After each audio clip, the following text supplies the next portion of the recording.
शहजादी बहनों और शहजादे भाइयों, इमेजिन करो कि एक गुनूदगी, एक नींद, एक बेहोशी के आलम से आपकी अचानक से आंख खुलती।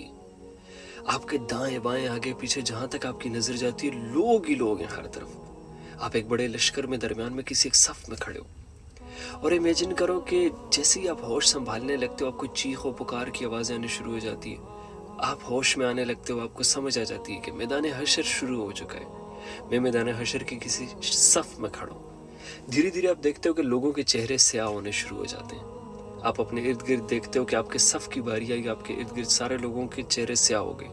आपका कलेजा डर के हमारे खल्क तक आता है, लेकिन अचानक से आपका चेहरा रोशन हो जाता है नूर से।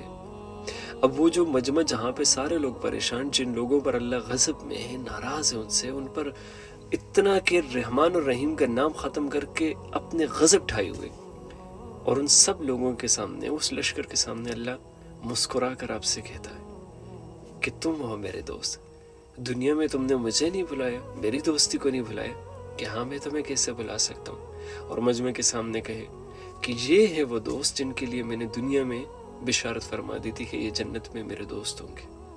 और इमेजिन करें कि उन सारे लोगों के सामने अल्लाह मुस्कुराहट के साथ आपको दावत देता है, हुक्म देता है जन्नत में जाने की, सजा से दूर होने की, अपनी दोस्ती की, नबी करीम सल्लल्लाहु अलैहि वसल्लम से मिलने की हमेशा हमेशा के लिए। और आपको वो सारी चीज़ें दे देते दुनिया में जो आपसे ले ली थी, अपनी मुश्किलात स्ट्रगल के वक्त जब आप दीन के रास्ते पर चल रहे थे वो आपसे ले ली थी, उसके डबल अतात दे देते। और सबके सामने अल्लाह कह देता है कि मेरे अर्श के साए में दाखिल हो जाओ क्योंकि तुम मेरे दोस्त हो। ऐसा तभी होगा प्यारे बहन भाइयों जब दुनिया में हम अल्लाह को दोस्त बनाएंगे। यहाँ पे अगर हम कहेंगे कि हम अल्लाह को नहीं जानते, नमाज नहीं पढ़ रहे, रोज़ा, ज़कात, हज, इन सारी चीज़ों से हम दूर हैं, कुरान शरीफ को देख नहीं रहे, उस पर मिट्टी और धूल जम गई है, आज हम नहीं पहचान रहे, कल जब कोई नहीं पहचान रहा होगा वहाँ पे अल्लाह हमें नहीं पहचानेगा। लेकिन अगर आज इतने सारे लोगों के दरमियान हमने अल्लाह को पहचाना और अल्लाह को दोस्त बनाया, तो वो दिन भी दूर नहीं कि जब इन सारे मजमे के सामने अल्लाह हमारी दोस्ती का इकरार करेगा। और याद रखो कि एक इंसान के लिए सबसे बड़ी खुशी यही है। मुझसे अक्सर पूछा जाता है कि तुम्हें जन्नत की तमन्ना है? मैं कहता हूँ अल्लाह जहन्नम से बचा ले, जन्नत की तमन्ना ना ही है, ना भी मिले कोई मसला नहीं।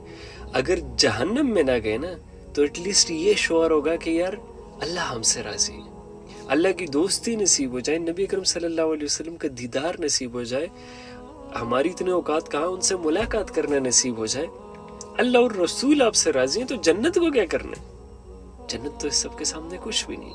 और फिर वो ज़ात आपकी दोस्त बन जाए जिससे डर डर के आपने सारी ज़िंदगी गुजारी, उससे आपकी दोस्ती हो जाए। इमेजिन करें कि जन्नत में आपका दिल करता है, जब आपका दिल करता है आप चले जाते हैं अल्लाह से बात करने।